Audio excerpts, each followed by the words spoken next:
Welcome to Wrestling Uncensored. I'm Dave Simon. He's Johnny North. We're here. We're on YouTube, youtube.com/ringsidereport.net. We're on TSN 690 every Saturday night talking professional wrestling, everything going on in the WWE. We're here to cover it, or at least cover as much as we can within the hour here. We have so much to get to, so much going on in the world of professional wrestling. If you want to hear more or see more about professional wrestling, we talked about AEW at length. We did a Double or Nothing preview show last week, a Double or Nothing post show after the event last Saturday. If you want to hear our thoughts on that, you got to go to the YouTube channel, live video, always on the YouTube channel at youtube.com/ringsidereport.net, youtube.com/ringsidereport, DOTNET. Go like, subscribe, and click that little bell as well when you subscribe, so that you get alerts every time we have some new content up on the YouTube channel, which is a lot. We do a lot of new content. Dave and Johnny Live yesterday dropped. We do that show every Friday around 12:45, 1 p.m. We go live. That's a live one, right? You can watch Wrestling Uncensored as well. If you're listening to this show only as a podcast, you can watch the show on YouTube, on our YouTube channel, which is a new feature that we've been doing for a few weeks now. Brand new stuff for Wrestling Uncensored that you can watch. You can also watch Ringside Report Radio on the YouTube channel. We do Ringside Report live Thursday nights at 8 p.m. now. You can watch that show. You can watch the replay on the channel. And now you can watch Wrestling Uncensored. That comes out Saturdays as well on the YouTube channel, along with the radio show and the podcast and the whole Wrestling Uncensored kit. So you have many ways now to watch and listen to Wrestling Uncensored. And the post shows, too, after the pay-per-views. Of course, after every WWE pay-per-view, where are we? We're on YouTube. And we'll be on YouTube next Friday, right after WWE Super Showdown. I'm saying this, and I'm looking at Johnny North, and he's looking at me, and he's like, are we? Yeah, we are, right? Yeah. Okay, good. I'm confirming this with you right now. Good to know. I think we are. All right. Wasn't that the plan? Or was that, or Wrestling Uncensored was just like the result kind of show? Well, yeah. But I don't know if it was going to be YouTube live. I think we'll do it live. Wow. Or maybe not. We're doing it live. Okay. We'll do it live. All right. Probably. Stay tuned to the YouTube channel for more info on that. But we're going to preview Super Showdown here. Okay, that's the plan today on the show, tonight, however you're watching or listening. We're going to preview Super Showdown, the WWE's return visit to Saudi Arabia. This will be the third show there? That's correct. And despite there's still a week of TV left, we're still doing the preview show. Well, we have to, because This is the last episode of Wrestling Uncensored before the Super Showdown, right? Exactly, so we have no choice. Undertaker and Bill Goldberg are supposed to show up on Raw this week. Well, Raw is supposed to get Taker, SmackDown is getting Goldberg. Oh, that's the deal? Apparently. Okay. And Goldberg will wrestle The Undertaker next Friday afternoon in Jeddah, Saudi Arabia. It will be Goldberg versus Taker. And I talked about the implications for Saudi Arabia on Dave and Johnny Live this week, how the women aren't allowed to wrestle in Saudi Arabia. They don't take any of the women's wrestlers there. Sami Zayn, because he's of Syrian descent, he can't go wrestle in Saudi Arabia. Kevin Owens choosing not to go for his own reasons. Daniel Bryan also choosing not to go. Roman Reigns gave a quote to Newsweek that I will read for you here about Saudi Arabia, a country who, kills people en masse for whatever reason without trial, political reasons or whatever, who doesn't allow women to wrestle, doesn't allow Sami Zayn to wrestle because he's of Syrian descent. A lot of people saying the WWE is just taking the money, It is dirty money, and they should not go. Here is corporate spokesman and former WWE champion Roman Reigns. Speaking to Newsweek, he says, "It gets a lot of mixed and negative reactions. The bottom line for me is, if we're going to help promote change, if we're going to set out to make an impact, then I have to be part of it. I'm not going to sit on the sideline and talk about how we can get there. I want to be a part of the action. I look at it as being part of the solution while still respecting cultures. But it's a big world, and I want to experience all of it. So if we can help make a positive impact, that's what we're here to do. We're here to put smiles on everyone's faces. We don't discriminate. We don't discriminate. That's our goal, to help and promote positivity and take that to every inch of the world." They're trying. Are they? That's just some WWE fed line. Okay, Roman, when they ask you about Saudi Arabia, you talk about creating change. We're going there to change the Saudis' minds. That's what we're there to do. We're there to teach the Saudi people and the Saudi government the better way by giving them exactly what they ask for and not bringing the women to wrestle and not bringing Sami Zayn because he's of Syrian descent, and who knows what the Saudi government might do to him. That's not promoting change. That's not bringing smiles to everyone's faces.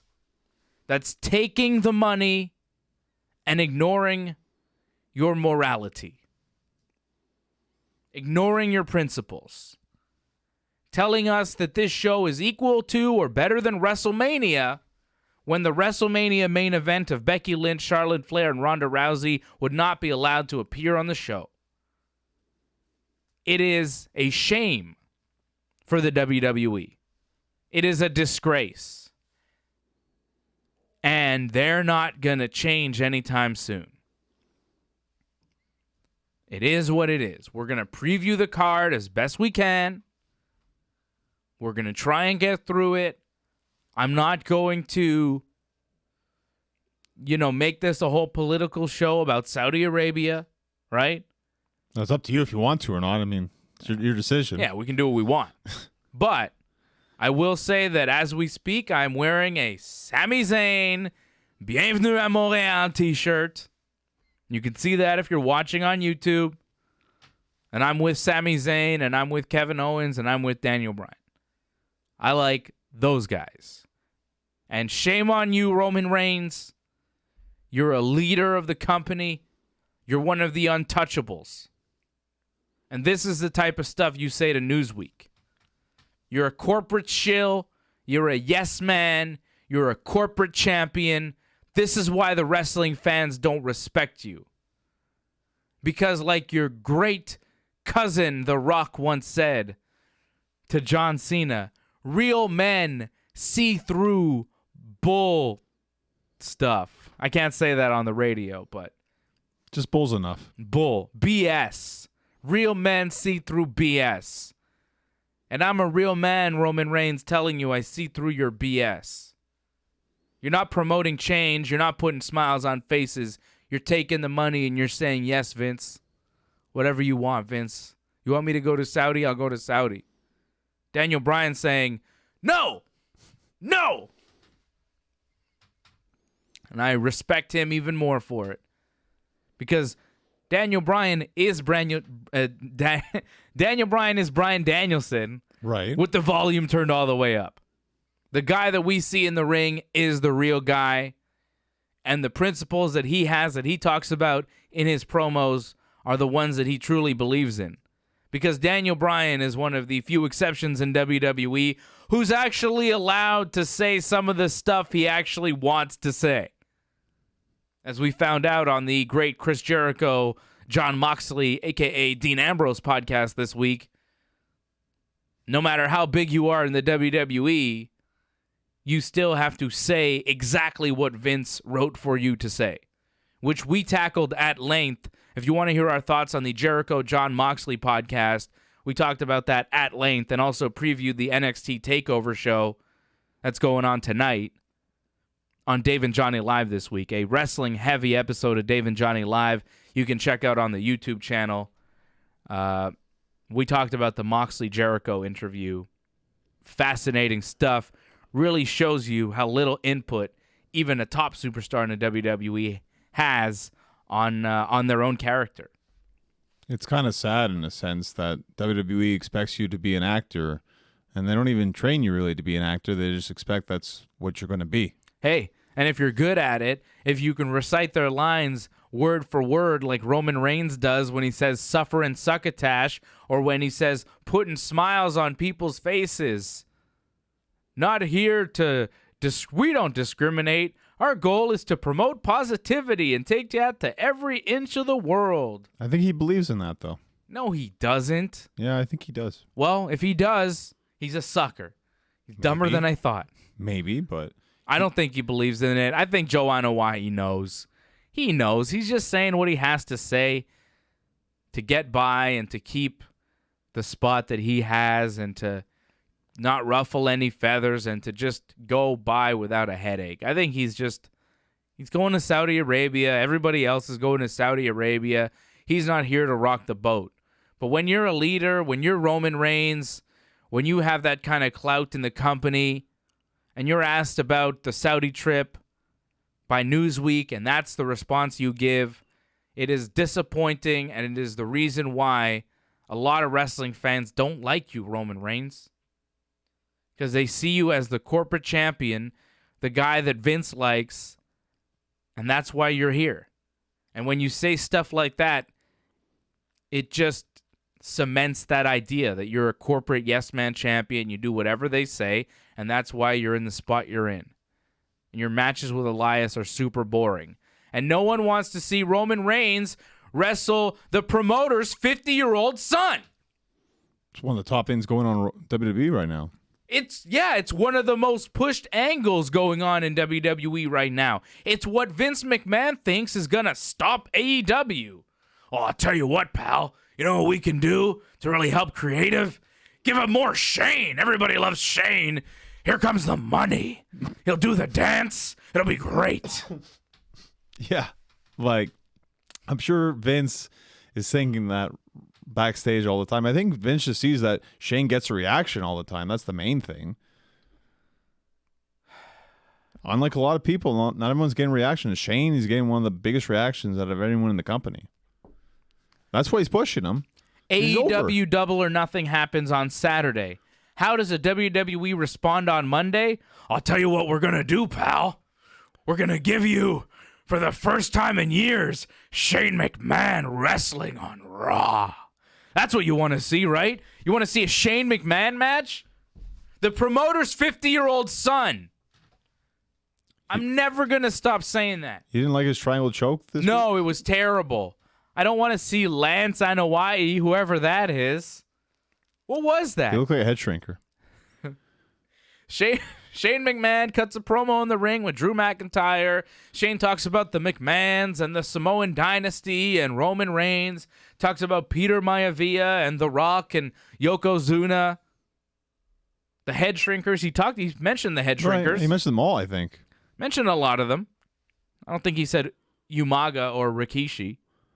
I guess he missed Rikishi. Yeah, I guess so, yeah. He didn't say Umaga either. No. Or Umanga. Or Umaga.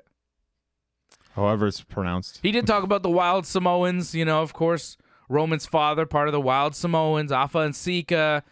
Shane says his father, Vince McMahon, always cleaned up Afa and Sika's mistakes, and I'm going to do the same. That's interesting that he said something like that.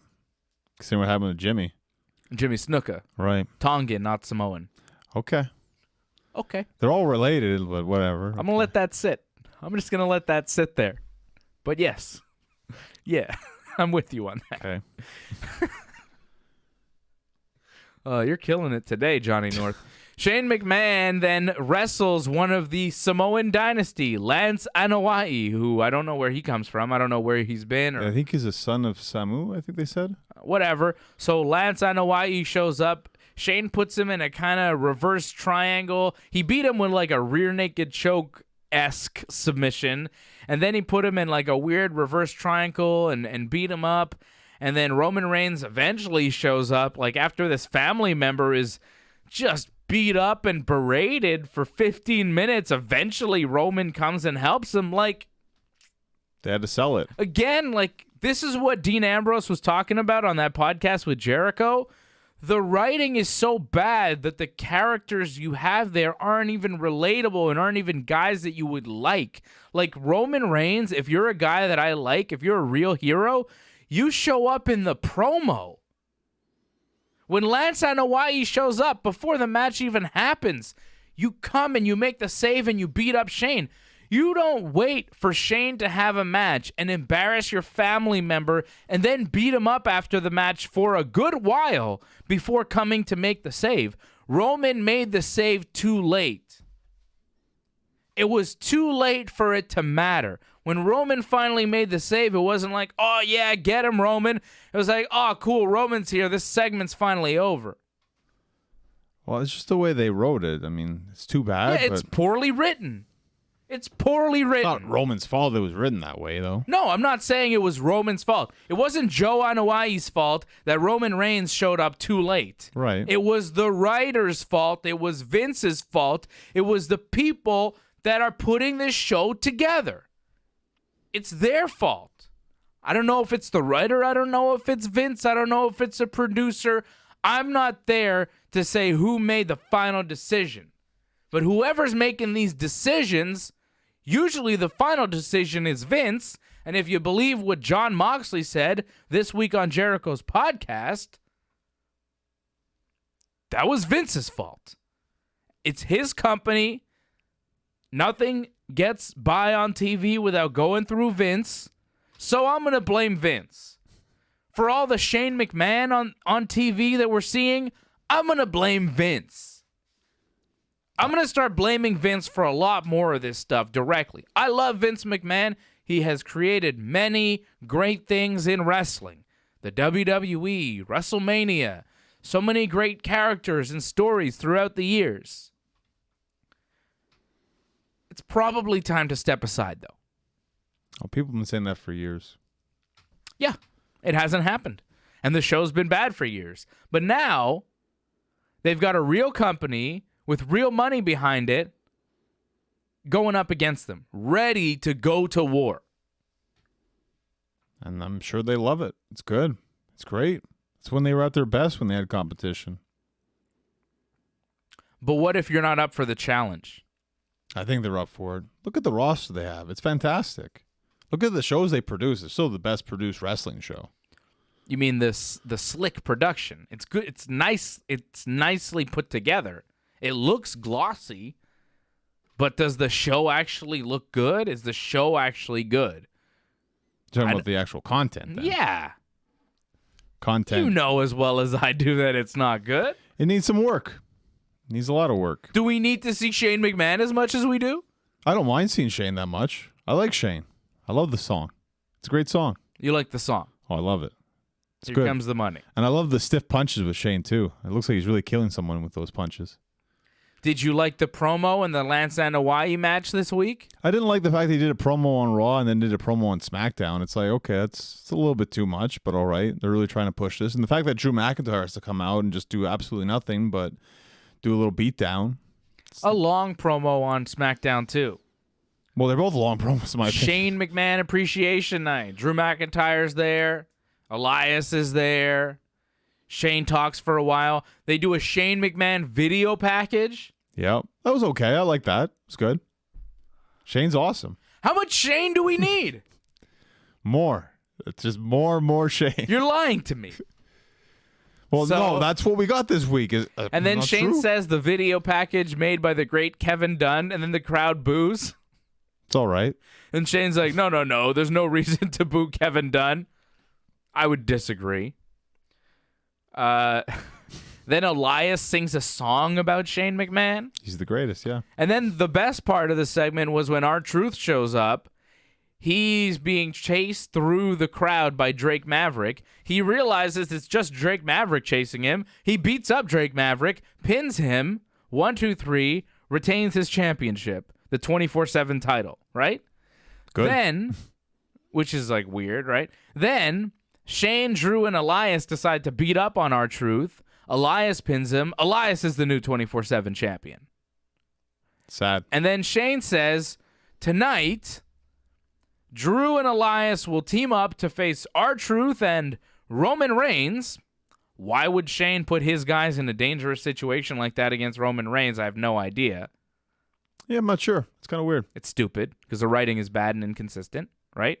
And then Shane says also that this new title that we debuted last week, you know how it's 24/7? Well, those rules are suspended until the end of this match tonight because I decide and I'm Shane McMahon. Overruled, yeah. Overruled the championship. Apparently he can do that. Yeah. Apparently that's fine. Inconsistent, stupid storylines. And then, of course, Roman Reigns and R-Truth beat Drew McIntyre and Elias, because why wouldn't they? They should all the time. I mean, yeah. why doesn't Shane McMahon get a steel chair and start attacking them and leave them laying and have Drew, Elias, and Shane standing over Roman and Truth at the end of the show because they have weapons and a 3-on-2 advantage? Why didn't you do that? At least it would have made sense because Shane put them in this match, so Shane maybe could set them up in some sort of trap, right? But no, he just set up his own guys for failure. Roman gets the pinfall on Elias after a spear. Shane tried to kind of interfere a little bit, but it backfired on them.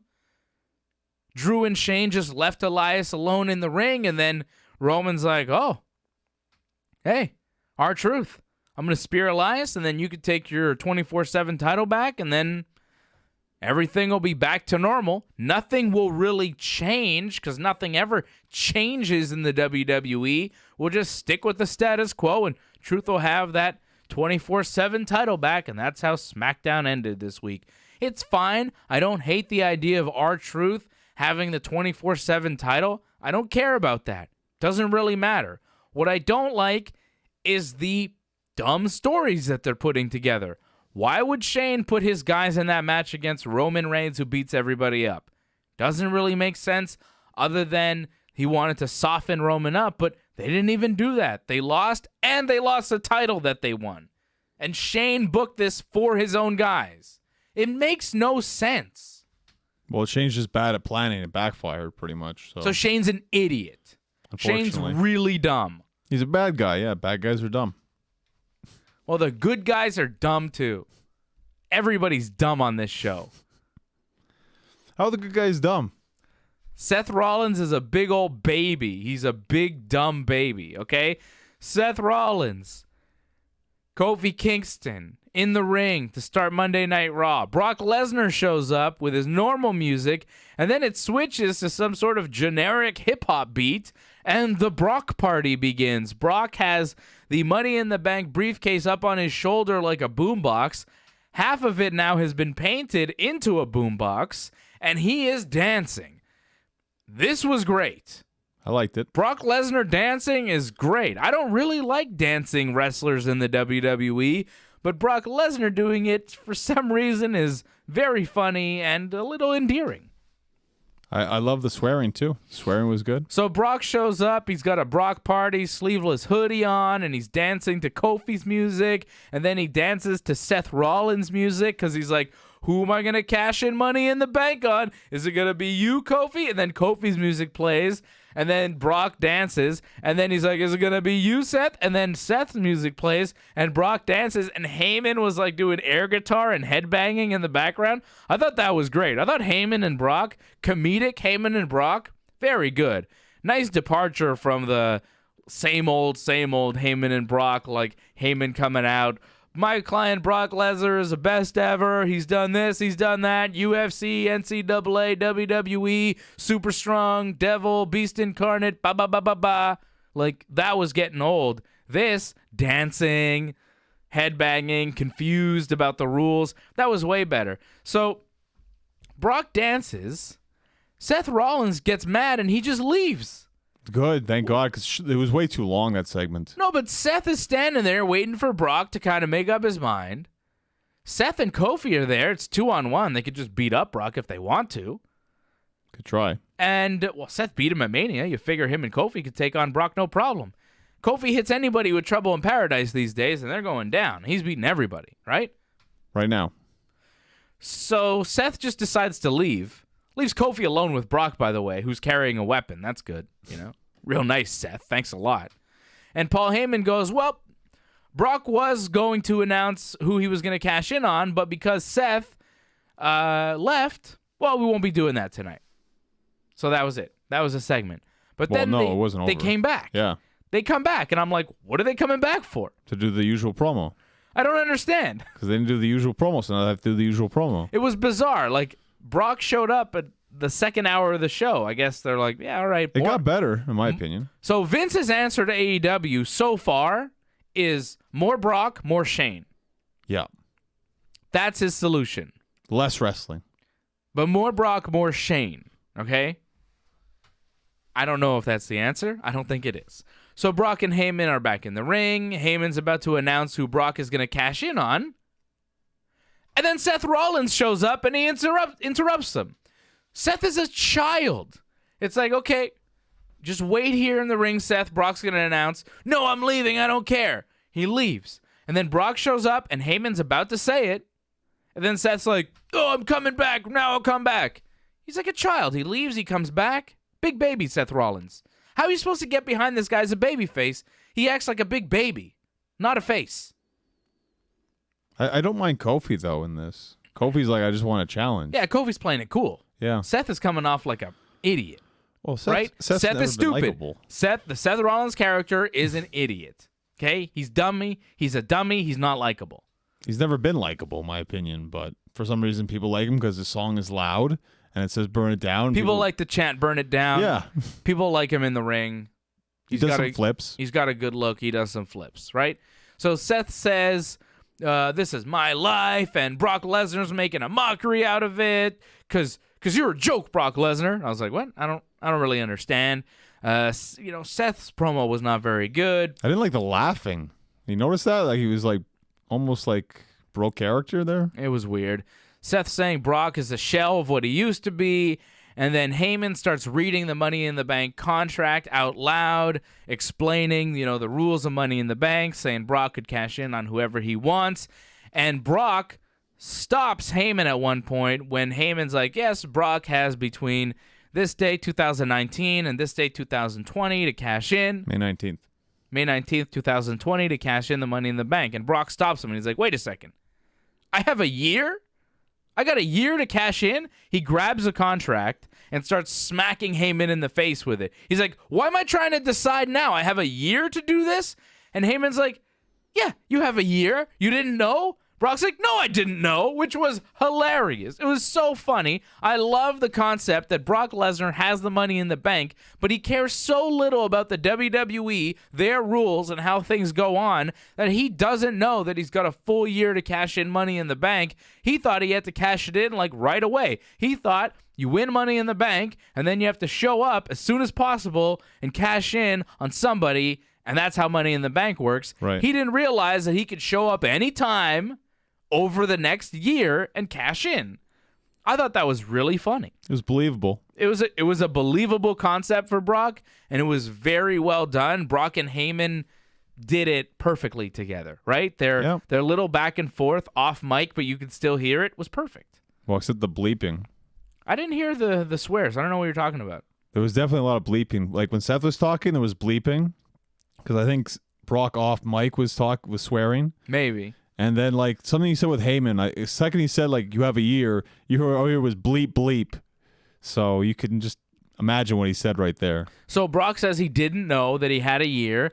Brock goes, Brock then takes the mic, which he rarely does, right? Yes. And he goes, I have a year, and you want me to take a decision now? Seth Rollins, screw you. And he leaves. And Seth's like all mad. Brock just laughs, leaves with his briefcase, Heyman trailing behind like, Brock, what are you doing? Where are you going? Brock's like, I have a year. I can do whatever I want. Screw you, Seth Rollins. You want me to decide now? You're on my time. Brock time. It's the Brock party. No more Suplex City. It's the Brock party now. A lot of people hate Brock. A lot of people are mad at Brock. I don't love the idea of Brock Lesnar being a champion and showing up every once in a while. But I don't mind the idea of Brock Lesnar being a character on the show who shows up every once in a while and is entertaining. Like, he was good on Raw this week. If you don't like it, I don't know what to tell you. I thought Brock Lesnar was very good. I think the problem a lot of people are going to have is the fact that he's a brand new character, so it feels like a brand new push. So it feels like eventually he will be champion again, whether it's WWE or Universal. I don't think they're going to rush to put the title back on him. I think when he does cash in, it'll probably be a match, and Seth will probably beat him. Although, now I'm starting to question that. Highly. I would highly question that. I even wonder if it's going to be Seth Rollins in the end, because maybe it might be Kofi. I'm not really sure. I thought it was going to be Seth and Brock. I thought Brock was going to cash in. That's what it seemed like they were going to do. Right. I guess they changed their mind. Well, that's why we have a new number one contender, right, for the Universal Championship. So they had a fatal four-way that was maybe the worst fatal four-way in the history of Raw. It would have been better if AJ was going to be in it like he was supposed to be. AJ Styles was going to be in it, but he's hurt right now, right? Legit, yeah. That sucks. Yeah, it's terrible. Because instead, it was Baron Corbin winning a match, a fatal four-way, featuring Baron Corbin, The Miz, Braun Strowman, and Bobby Lashley. Two guys already booked in a match for the Super Showdown. Yeah, right? Lashley is wrestling Braun. Right.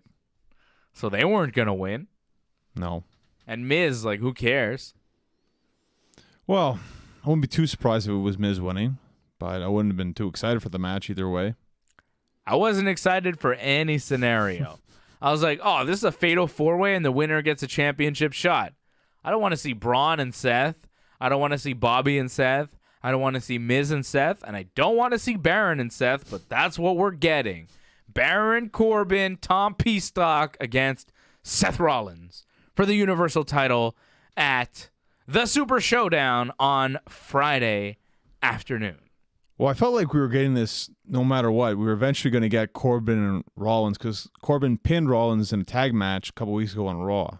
So usually when that happens, that means eventually you're going to face the champion in an actual title match. Maybe it's best you just get out of the way now at the Super Showdown instead of at the end of the month for Stomping Grounds. I guess. What do you do at Stomping Grounds, though? Don't tell me a rematch. You know, this is the great thing about having the fact that you have the wild card rule is that you don't need to have these like long programs because you can kind of change it up. You've seen it with Ziggler and Kofi where it may be short, but because they're on Raw and SmackDown, you can make it longer than it actually is. I suppose. And you can have opponents from SmackDown, you could right? bring in different people, yeah. Yeah. You could also do Sami Zayn for the title, even though he lost to Seth this week in the main event of Raw. I thought the match was quite good, and you could do more with Seth and Sami. You could do a lot more with Sami, but he's just losing like every match. He lost to Kofi. He lost to Braun. He never wins. Why is he going to get a title match? It makes absolutely no sense. I know. It's too bad, but... It's too bad, because Sami is tremendous. Great promos right now. I mean, how bad was that fatal four-way? The only cool thing in that match was Bobby Lashley jumping on the apron. Did you see that? To avoid, like, Braun's running at him, Bobby's on the floor, and he just does one jump onto the apron. Right. It was very impressive. Lashley's a hell of an athlete. And he's like 40-something years old. You know, Lashley has still got it. He's in tremendous shape. He's 42, and he can jump like that. And he looks like that. He's an impressive athlete, you know, but his matches are pretty boring. But watching that, the little just exchange he had with Braun throughout the whole match, I'm actually looking forward to their match. I think they've been working on it on house shows, and I think it might actually be pretty good. I hope so. I think it could be good. But I'm not sold on it being great. I'm looking at this card right now. I'm not sold on anything being very good. Except for Finn Balor and Andrade. Everything else? You're not big on Triple H and Randy Orton? Don't make me laugh, Johnny North. Do not make me laugh. All right, we got to take a short pause here on the radio side of things. When we come back, we will do the full preview of Super Showdown. Undertaker is wrestling Bill Goldberg. That's right. A match featuring two men with a combined age of 106 years. In wrestling, it's amazing. 106-year-old match. Goldberg and The Undertaker. That's actually happening. We'll try and pick a winner for that one because I think it might be tricky. When we come back, Super Showdown in Saudi Arabia. It's Wrestling Uncensored on TSN 690. That's like a Chimmel thing you're doing now? The Rated R Superstar. It sounded like it. Super Showdown. Yes, Chimmel. I'm doing the Chimmel. Yeah, it sounded like it. Yeah. It's all right. I feel like they should bring Chimmel in just to say Super Showdown. They bring him back for guest spot. Like when Edge, I think, came back one time. Yeah, the Rated R Superstar. Yeah, they're losing the voice, yeah. I like that I popped you on the show. I don't usually do that. You laughed at me. Here comes the money, pal. You like that? Well, the Vince with the here comes the money, yeah. That was good, yeah. I don't usually pop you on the show. You don't usually laugh when I say ridiculous shit. Well, I'm used to it, but yeah, that one was good. That one got me, yeah. All right, let's preview Super Showdown here in 3, 2, 1. All right, welcome back. It's Wrestling Uncensored. We're here on TSN 690 on the radio side every Saturday night talking professional wrestling. We're also on YouTube. On the YouTube channel, you can now watch Wrestling Uncensored, a brand new feature. We're bringing you new features each and every week on the YouTube channel. It really never stops, the progress here on the Ringside Report Network. We've got Ringside Report Live Thursdays at 8 p.m., Dave and Johnny Live Friday afternoons at 12:45. We've got Wrestling Uncensored that drops on Saturday on the YouTube channel. We've got What's Phantom in Japan that's not yet a YouTube show, but I'll talk to Joey about it. We'll see what we can do. Fist Morris? Yeah, his agent. Right. Okay, good. Yeah, I got to talk to his agents, you know. Phantom, you can't talk directly to the Phantom. You got to talk to his people, and then they get back to you. It's a whole thing. He's a celebrity. He's scary, actually. I wouldn't want to talk to him in person. The Green Phantom? Yeah. Well, we do the podcast together. It's okay. But after the podcast, I run out of there because he might throw like a steel chair at me. He's crazy. He has before, actually. He threw a table at me one time. I didn't even see it coming, and I dodged it by like this much. I nearly got decapitated by Green Phantom one time. He's a wild man. You never know what he might do. He's a hardcore hero. He's scary, man. Yeah, You've wrestled him. You know what it's about. I know exactly what it's like. Yeah, you've been in the ring with him. I've gone through a few tables because of him. Yeah, he puts people through tables, all right? I saw he put his own girlfriend through a table. This guy doesn't play around. Girlfriends. I'm sure he's put many of them. Oh, he puts all his girlfriend. I don't think you can date the Green Phantom without going through a table first, brother. He's hardcore. See, we see eye and eye in that one. Like, it's good. Like, I agree. Violence all the time. Yeah, but pro wrestling style, where it's a work. It's consensual. Right. Yes, of course. 50 Shades of North. That's another story. That's more a Dave and Johnny live story, Johnny North. I know you're into that, but that's not for this show. Oh, boy. Triple H and Randy Orton. I think Triple H is into that, too, judging by like the way Stephanie dresses to WrestleMania sometimes, you know, the dominatrix style, dominatrix Steph. You know what I mean? I'm just saying. I'm not saying. I'm just wondering maybe Triple H, all the leather and the chains and the whips and I don't know. No, I think Triple H is all show, in my opinion. I think he tries to be cool. It's just a gimmick. He doesn't really live it in his real life. No. In real life, he's just kind of vanilla. 100%. I completely believe that about Triple H. That's right. All right, he's wrestling Randy Orton. They keep airing video packages. They're trying to get us excited for it. The WrestleMania main event a few years ago was one of the worst WrestleMania main events ever. Their matches have never been good. Triple H's matches are getting progressively worse because he's 49. He'll be 50 in July. Wow. That's right. July 27th. I'll turn 50. I think Brett, earlier in the month. It'll be Brett's birthday. Yeah. And Sean's, too. It was Natty's birthday this week. Happy birthday to Natty Neidhart. And Roman this past week. Was it Roman's Big birthday dog, too? yeah.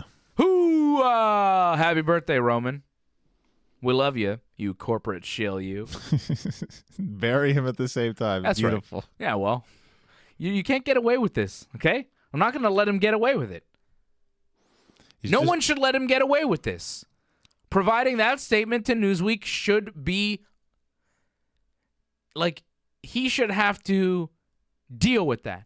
People should be sticking that to him every chance they get. Corporate yes man, corporate champion. Steve Austin would have never said that stuff. I think Steve, well, hell, don't ask me about that, exactly. son. No comment. Yeah, that's sure. No comment. Not like here's some company lines that I've been fed, and I'm going to give you the corporate line that Stephanie told me to say. Different positions though. No comment. No comment. He had the Undertaker as the locker room leader back then, where Austin was around. Now it's Roman as the guy, so that's tough. Some leader. Triple H and Randy Orton. I know you love Randy. Are you excited for this match? Please tell me you're not.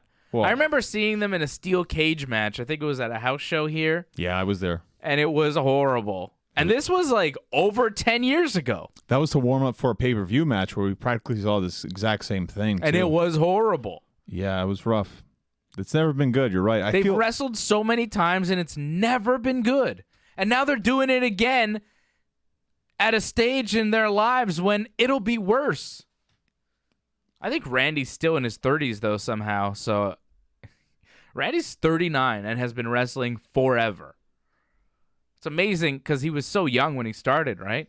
20, I think. Randy has been in the WWE since 2001. He was signed to OVW in 2001, made his main roster debut in 2002. Crazy. He's been wrestling in the WWE for 13 years. On the main roster for 13 years. Is my math right there? No, it is not. 17 years. Yeah, that's right. No, yeah. I was like, wait a second, 13, 2002. Nope. More. What year is it? 2019. 17 years. That's way more impressive.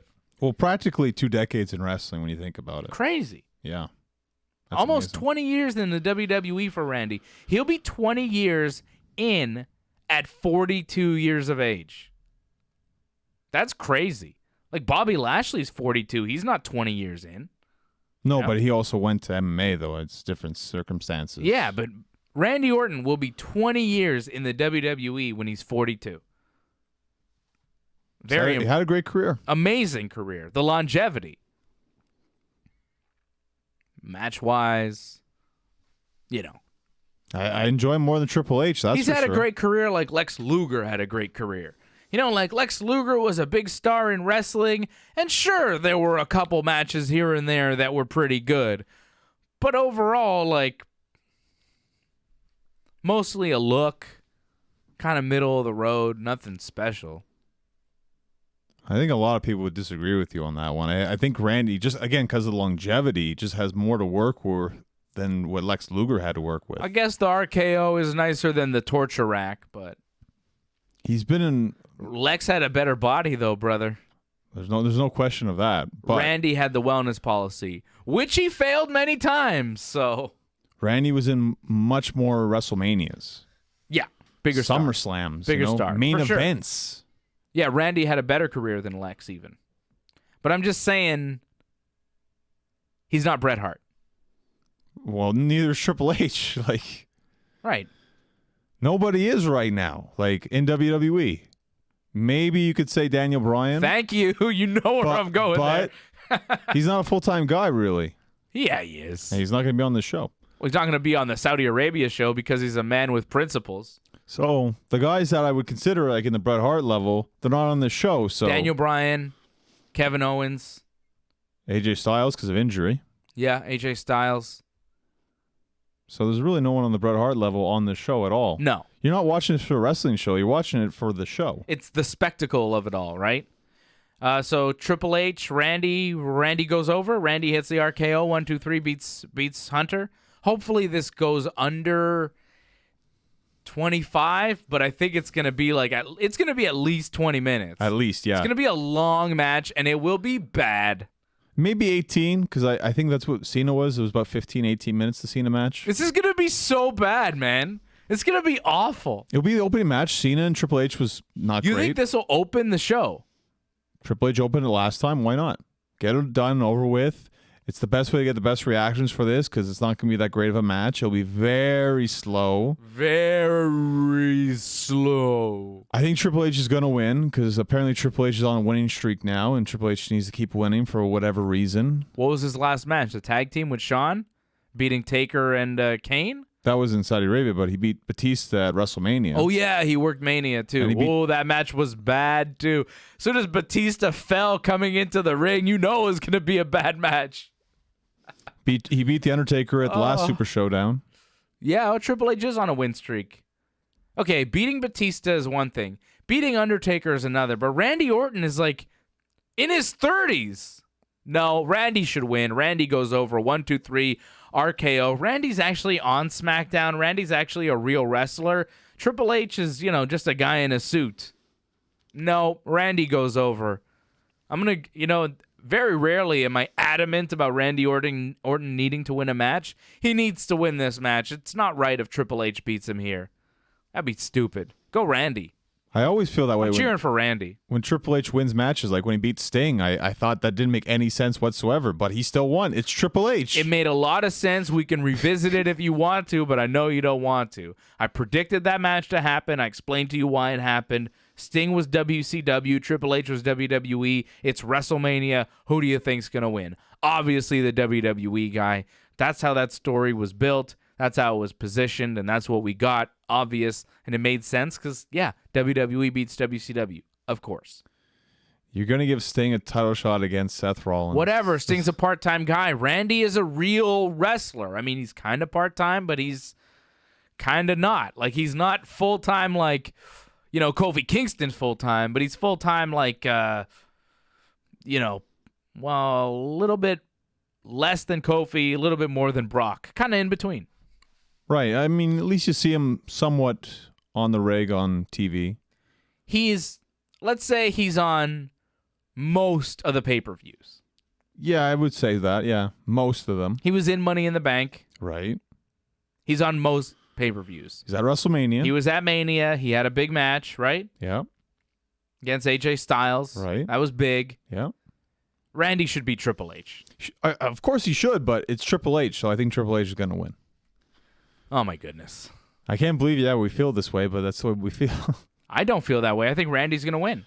Well, the fact that you think Randy's going to win, I think Triple H is going to win. I can't believe we feel this way, but it's the way it is. How about Goldberg and The Undertaker? As much what is this going to be?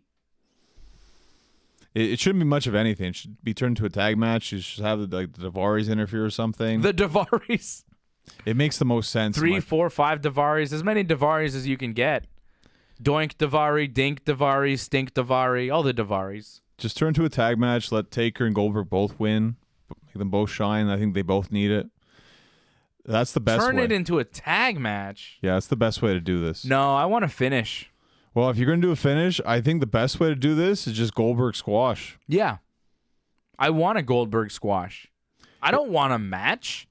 I don't want this match to go over 3 minutes. Taker's entrance should be longer than this match.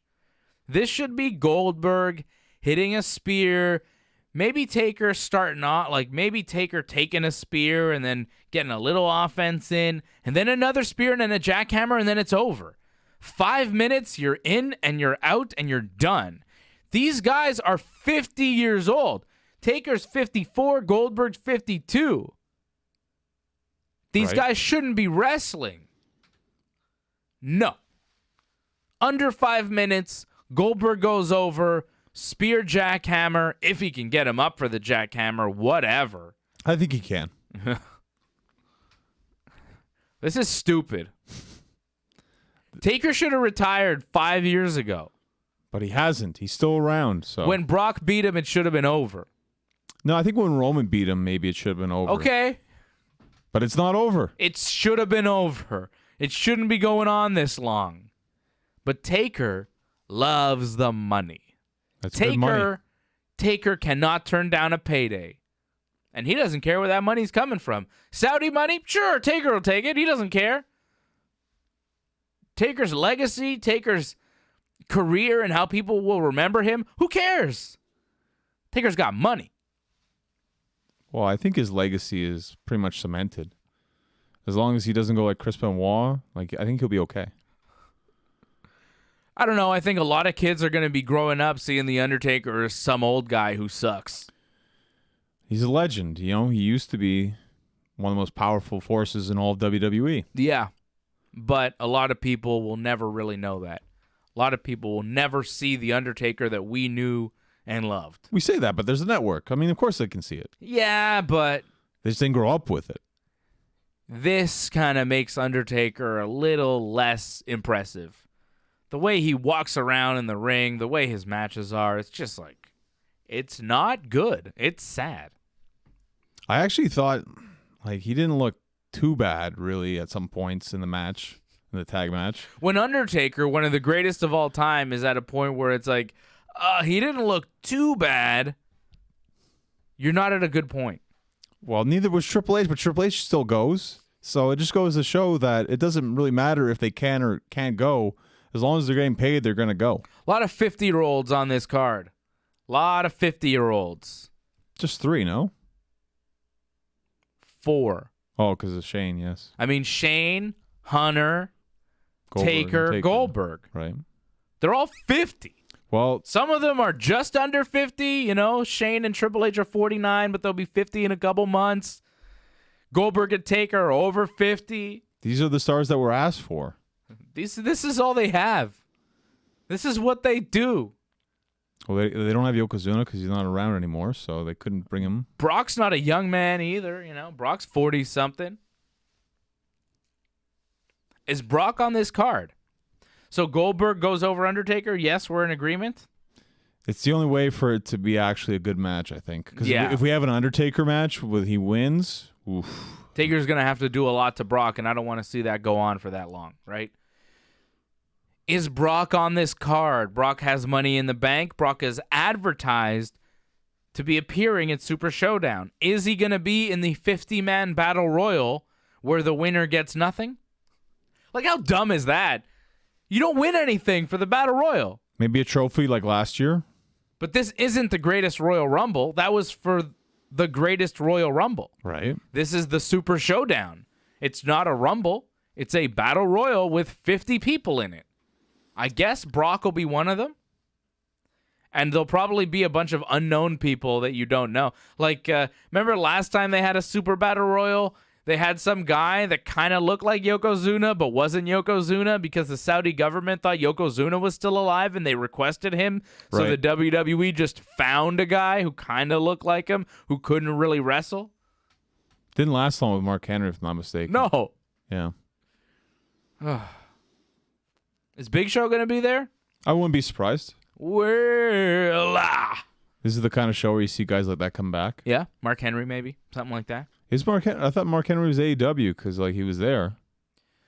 No, that was for his other job. He doesn't work for AEW. He was at the Double or Nothing show as part of media for the radio show that he does. Oh wow, nice. Yeah, Mark Henry is he's the you on another radio show on like satellite radio. That's pretty cool. They have a me who's not. I think his name's Dave too. There's a lot of Daves out Dave there. something and Mark Henry. They have like a wrestling radio show, and Mark Henry was there representing for them. That's interesting. Well, considering he's supposed to be a WWE ambassador, it's interesting that he does that. Nah, he does what he wants. He's the world's strongest man. You're going to tell him anything? It's Mark Henry. That's what I do. Love Mark Henry. All right. Elsewhere here. So who wins a 50-man battle royal? Brock? Like, we don't know who's in this thing. We really have no idea. Right. It's Brock or Braun, right? Because those guys usually win battle royals. You Yeah. think? Just pick the big guy. I'd go with Brock.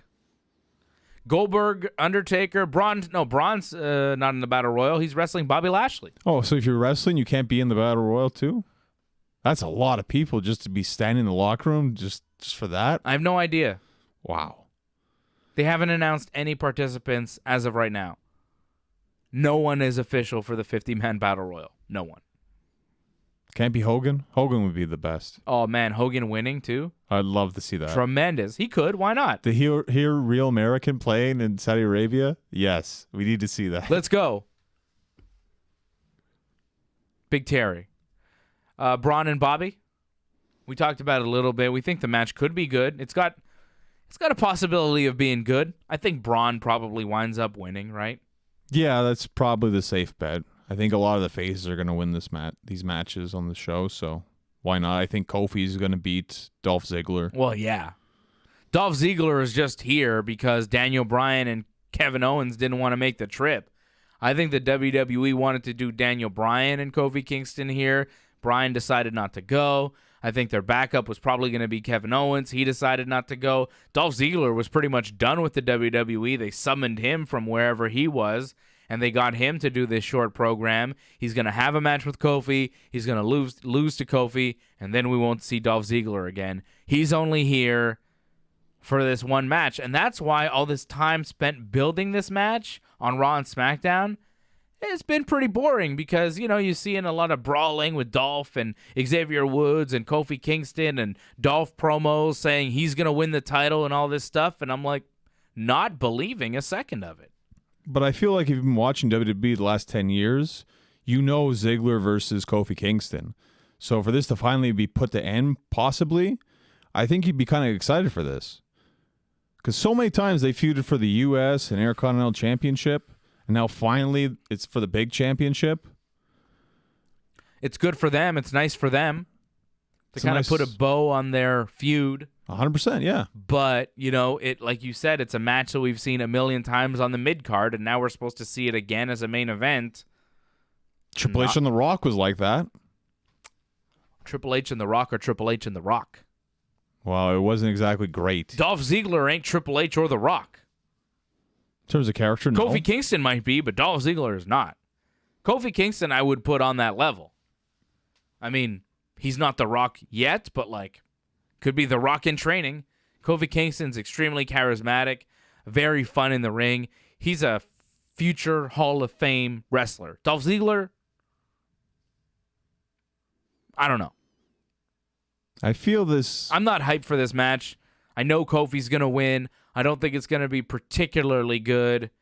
I think it'll be fine. It'll be passable. 3 stars. Let's keep going. This could also lead to the New Day breaking up because I feel that Big E getting attacked, I feel like there was more to it than just, Kevin Owens was the one who's behind it. I don't think there was. So WWE, there's not more to anything. Simple. Fickle. Is Bray Wyatt going to be in the 50-man Battle Royal? He got a terrible promo this week. It feels like they're coming to an end with this Firefly Funhouse. Could we please come to an end with the Firefly Funhouse? It was so bad this week. Well, I think they've run out of ideas, so I think, it's about time he debuts because I don't think they have really anything else to do. I would have rather seen Bray Wyatt show up at the Usos Memorial Day party. That was also stupid on Raw. Well, they're in a tent. That's it. Yeah. Yeah. Okay. The Usos and a bunch of jobbers are in a tent. Actually, it was I think most of the Raw roster, if I'm not mistaken. Not really. It was Titus and Naomi and Drake Maverick. And EC3 looking sad. Happy at times, somewhat. Yeah. Sad. Sad stuff. Usos not there? Where are the Usos? They're probably in the Battle Royal, no? Tag team titles are not, well, probably, but the tag team titles are not on the line. The Raw or SmackDown tag titles not on the line here. The Raw tag team champions, Hawkins and Ryder, I guess will just be in the Battle Royal. They're still tag team champions somehow. I don't think they've defended since Mania. I'm okay with less matches. I felt like the last couple of shows they've done in Saudi Arabia, there's way too many matches that didn't really... Oh, this will be a long show, though. Still 9 matches on the card. Yeah, exactly. We don't need more, actually. No, we don't need more, but it's kind of like, whatever happened to the tag titles? The Iconics aren't defending their titles. Wow. Hawkins and Ryder aren't defending their titles. And, of course, Daniel Bryan and Rowan aren't defending the SmackDown tag titles because Bryan's not going. I wonder if Rowan's going to be in the Battle Royal. I guess Rowan's going, right? He has to. Does he really have to? I mean, I'm sure they could fill the 50 They man. need 50 men. I think they could fill 50. They don't need Rowan, I think. I think they're calling everybody if they need 50. 50? They could do it. Maybe some NXT people, too. Exactly. NXT 205, no problem. Yeah. So, Finn Balor and Andrade. Here I could see a title change. I could see Andrade taking the title. Oh, wait, no. No, because Finn's going to be the demon, right? Right. Oh, yeah, no. Finn's winning for sure then. Well, just I forgot it was Demon Finn. I thought, oh, maybe Andrade. You know, I feel like they're giving him a push. He's doing more promos in English, and they seem to be improving every week. He's a tremendous wrestler. Him and Charlotte are a thing. Like, I feel like they're going to push Andrade and make him one of their big stars in the future. An Intercontinental title would make a lot of sense at this point for him, but since he is facing the Demon Finn Balor, probably not. I think maybe he'll have a competitive match at least. I think this match will be the match of the night. I don't know how long it'll be, though, because usually the Demon matches don't last too long, so that might be why it's not the best. This is the match I'm looking forward to the most.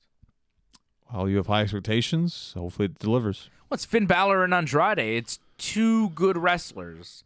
Two really high-level in-ring performers.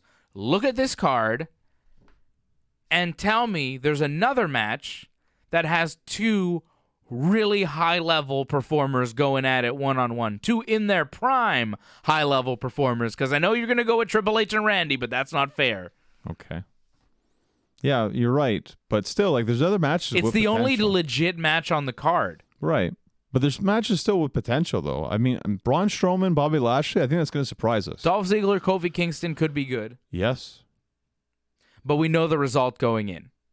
It's unfortunate, but that's the way this show's set up. Seth Rollins ain't losing the Universal title to Baron Corbin either, and that match will be terrible. That's also highly unfortunate. It hurts the card quite a bit, but Baron Corbin just doesn't cut the mustard. But it makes sense why he's getting the title shot. He's one of the most over heels on all of WWE, and he's beaten Seth before. He's one of the main reasons why Raw is terrible. Because there's been so much of Baron Corbin. But no one wants to see this guy. But they gave him so much, you have to use him. Well, yeah, now you have to. It's too late. Retire Kurt Angle. Yeah. You got to go all the way with it. So give him the title. Well, eventually. I don't think now's the time, but one day I could see it happen. Yeah, I know. Rough days ahead, yeah. End of days. All right. Lars Sullivan is taking on the Lucha House Party in a 3-on-1 handicap match. Let's go Luchas. It's on the pre-show, if I'm not mistaken, right? Probably. Yeah, well, I think Lars is going to win this one. I think you know that deep down inside. Yeah, I assume he will, but, like, I'm hoping the WWE surprises me. I think maybe you'll see a lot more offense from the Luchas, but that's about it. Yeah. I'm not a fan of Lars. I don't care how much he apologizes or whatever. I just, I don't like Lars. That's fine. It's okay. You don't have to like everybody. It's hard to like a guy who said all those racist things on the internet. Right, yeah. I understand.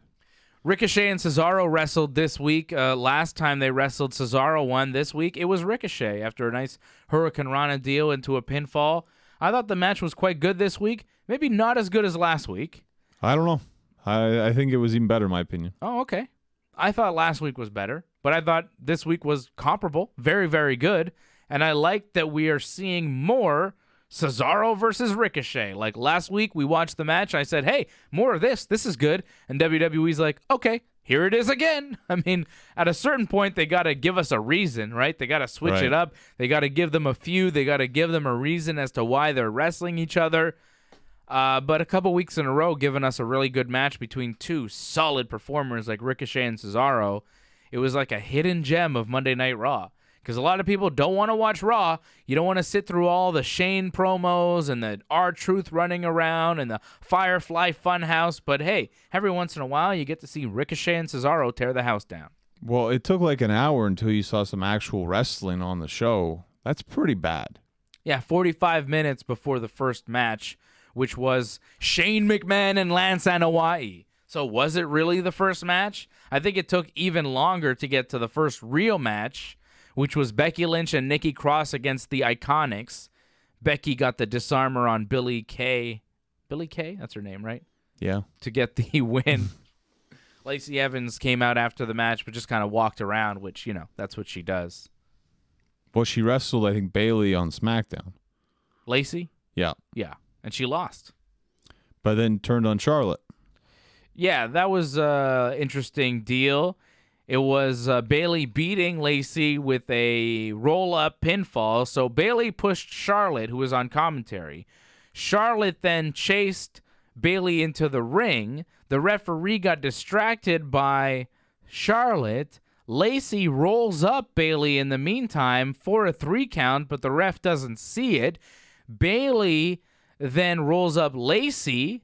The ref does see it. 1, 2, 3, Bayley wins. So Lacey got mad that Charlotte was distracting the ref while she had the win on the SmackDown Women's Champion in a non-title match. So then Lacey attacks Charlotte after the match, and then Charlotte fights back and puts her down. So I guess we're going to have a little bit of a Lacey-Charlotte thing going forward, which I don't really understand.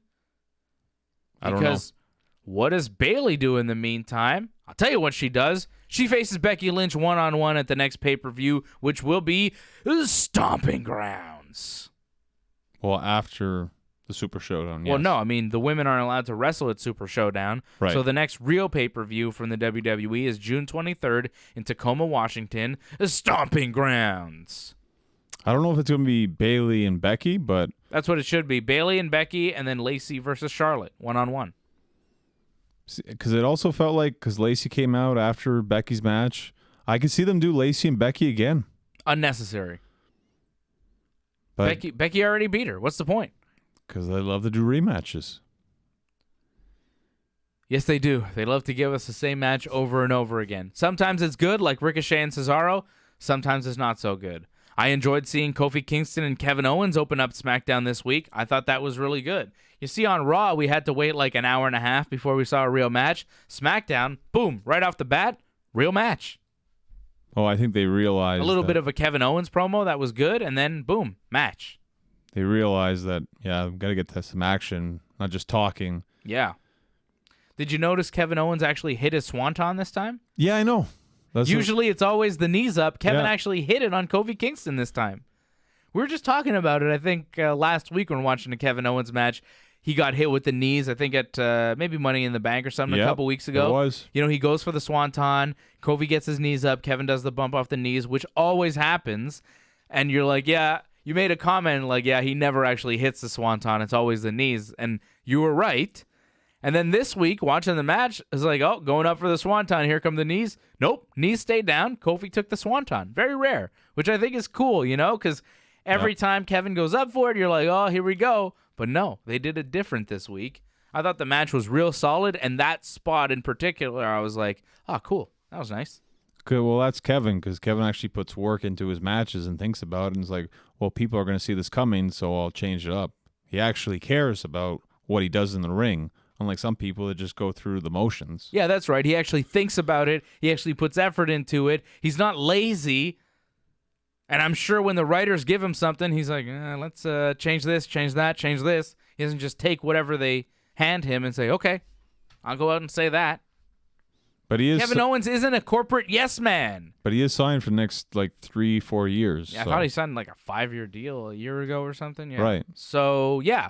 But he's not a corporate yes man. He's not going to Saudi Arabia. Sami Zayn, also not a corporate yes man, and we have to address what Sami said on Raw in The Electric Chair with Corey Graves, a new interview segment where wrestlers apparently sit in an electric chair. Maybe one day Vince will turn it on. I mean, he's crazier and crazier every time. You never know what he might do. So they broke it. They can't. Oh, yeah, they broke the electric chair. How did they? Oh, Seth Rollins broke it? Yeah. He tossed it out of the ring, and it broke. Are they going to bring it back next week? I thought it died. Was this a one-time segment? I thought it was dead after this. Boy. So, this is a segment where the WWE Universe can ask questions of the superstars no matter how controversial. That's what it was billed. This is WWE trying to be edgy. This is trying to respond to AEW. I don't think it really worked.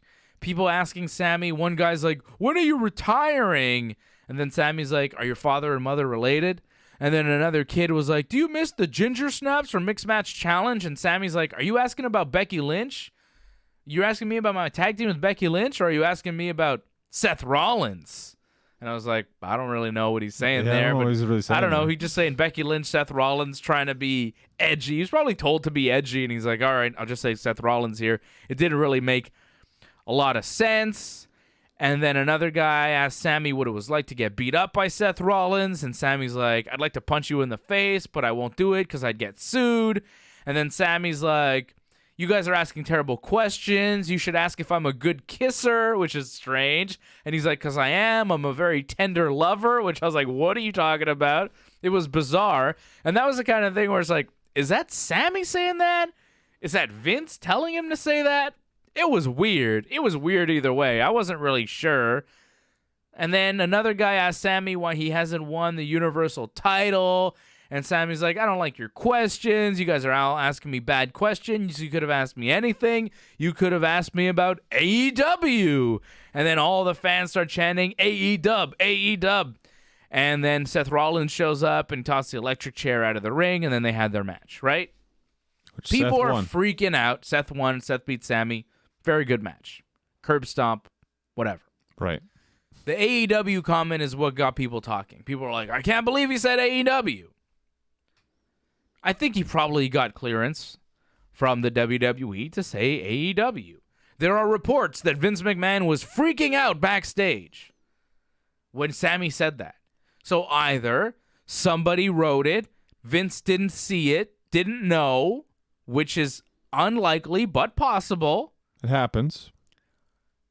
And Vince got mad, or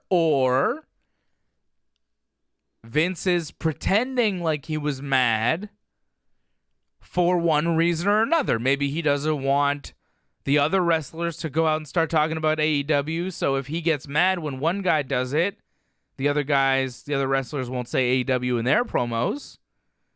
Maybe he's trying to be controversial and trying to make it seem like Sami's the one that's controversial to sell Sami as the wild guy. I'm not really sure why Vince McMahon would be mad seeing Sami say that line. I think this was the WWE's response the best they could. They're like, okay, what do we do? Everybody's talking about Double or Nothing. Everybody's talking about AEW. Well, let's do a new interview segment. It'll be edgier. It'll be an electric chair, and the audience can ask questions to the superstars, and they can ask whatever they want, even though the audience will all be plants, obviously, not real questions. They will be written by the WWE, so it's, edgy, but not really. It's fake edgy. And this will be the segment where we can say AEW or, they really didn't say much. They didn't say, hey, where's Dean Ambrose? No one said anything like that. Sami just said, you could have asked me about AEW. They didn't. All he said was AEW. And people are like, oh my God, this is crazy. I can't believe they said that. I can't believe this is all they did. I can't believe that they didn't bring in the new Dean Ambrose. Just some guy to show up, I mean, when Bret Hart got screwed, Shawn Michaels and Triple H came into the ring and they're like, Bret Hart, here he is. And he was going to WCW. And there's like, here's Bret. And then a little person dressed as Bret came out and they start like making fun of him and pushing him around. Like, WWE has done things, the Nacho Man and Huckster and Billionaire Ted and all the skits they did, making fun of WCW back in the day. They have gone way further than just mentioning the other company's name. Very tame, not risque at all. People freaking out need to be a little bit more tranquilo, relax. Well, it was okay for the wrestlers to tweet about AEW. Yeah, exactly. So many of the wrestlers tweeted about it. It was out there. Everybody's talking about it in wrestling. If you're Monday Night Raw and you don't respond in some way, you're going to get left behind. You're going to look dumb. If anything, it just kind of made sense. And it was good. Fit. It was a cool line. It made sense. It fit in the show. Yeah. I don't know if it really helps Sami, though, because he's still lost, which is a problem, I think. Seth Rollins. Yeah, but It's not the worst loss you can take. Seth Rollins, Kofi Kingston. Braun Strowman. It's adding up, you know? You lose to everybody, it doesn't help.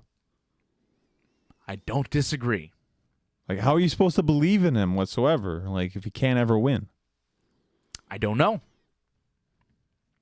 And he's not allowed to go to Saudi Arabia because he's of Syrian descent.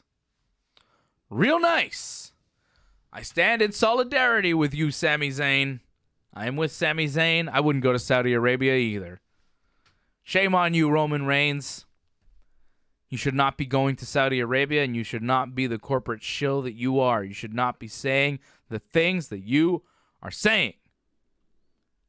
And also, I wanted to give props to Daniel Bryan, talking about the fracking in Oklahoma this week on his promo. Daniel Bryan and Rowan interviewed in the ring. He says the tag division's a joke, a little bit kind of like that promo he did on YouTube a few weeks ago on WWE.com. Almost exact, yeah. Yeah, he talked about being the greatest tag team of all time, and they're going to dedicate their lives to not only that, but also saving the planet. They were in Oklahoma, and he said there's so much fracking there, and there are more earthquakes in Oklahoma now than ever before, and you wonder why. And he's right. And he's talking about this in a promo. And Roman Reigns is talking about putting smiles on people's faces and going to Saudi Arabia to enact change. Daniel Bryan is the real hero. He's the real champion that we deserve. And then Heavy Machinery showed up, and that was amusing. Tucker says it's time to get down to business, and Otis wants the SmackDown Tag Team titles. And Daniel Bryan says, he kind of laughs at them for a bit. Well, he said yeah. But he's like, okay, I accept your challenge, just not in this fracking state of Oklahoma. Right. That's so it'll be somewhere else. Maybe it'll be in his home state of Washington in Tacoma at Stomping Grounds. Makes sense.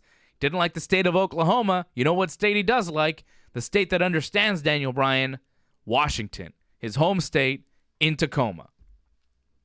That's going to be a big night for Daniel Bryan, a big night for Daniel Bryan fans. He's going to be a big baby face when he and Rowan defend the SmackDown tag titles and beat Heavy Machinery. We'll be on the main show this time. It better be. The pop's going to be massive for him. Well, that's it. Maybe they'll hide it on the pre-show because they don't want people to see that. Oh, sure. Why would you want to show the audience a giant reaction? Why would you show that? No, well, just you can hide see it just on the network, not on the pay-per-view. Okay. So The Undertaker's going to be on Raw this week. Goldberg apparently on SmackDown. And Rey Mysterio is going to be on Raw to give up the United States Championship because he's got a separated shoulder. So Rey, the U.S. champion, is going to relinquish his belt.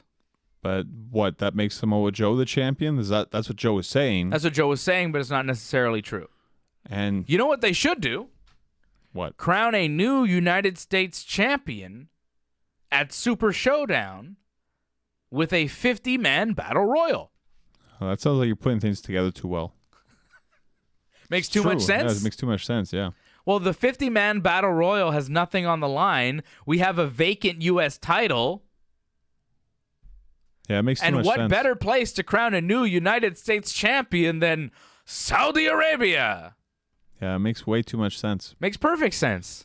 Yeah, they're not going to do that. No? I don't think so. Does Roman beat Shane? Yeah, Roman He's got Shane. to, right? Yeah. Shane doesn't lose, though. Yeah, that's the fun part. I think maybe a DQ finish then, possibly. But I don't think Roman loses. I think Roman definitely wins, especially the corporate stuff that he's been talking. They're going to put him over strong. Superman punch. Hoo-wah! Big spear. 1, 2, 3. Roman wins. Middle of the ring. I think it's going to be a typical Roman finish. Superman punch. Spear. 1, 2, 3. Everybody goes home happy. How much about 1, 2, 3? Because Drew McIntyre will be there, so. Nah, Drew McIntyre's going to be in the 50-man battle royal. He's busy. He'll probably be at ringside, though, for the Shane match, right? Drew is Shane's new bodyguard. Yeah. I don't think it'll...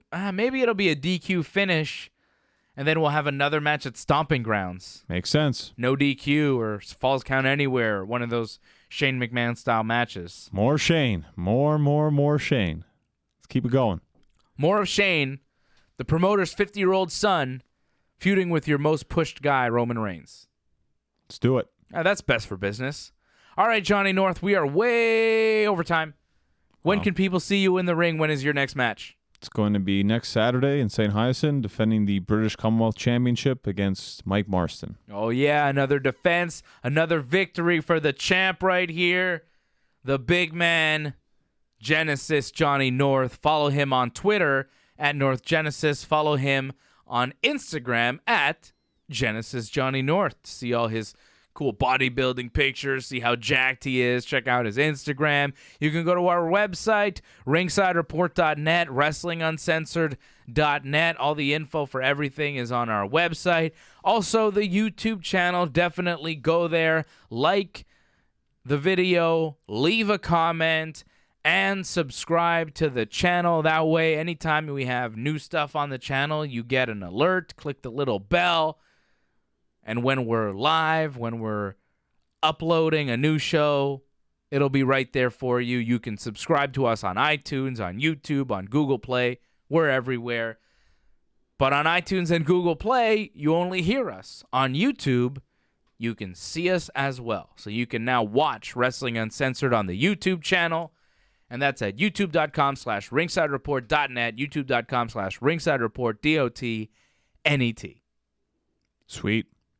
Too sweet. So much content on the channel.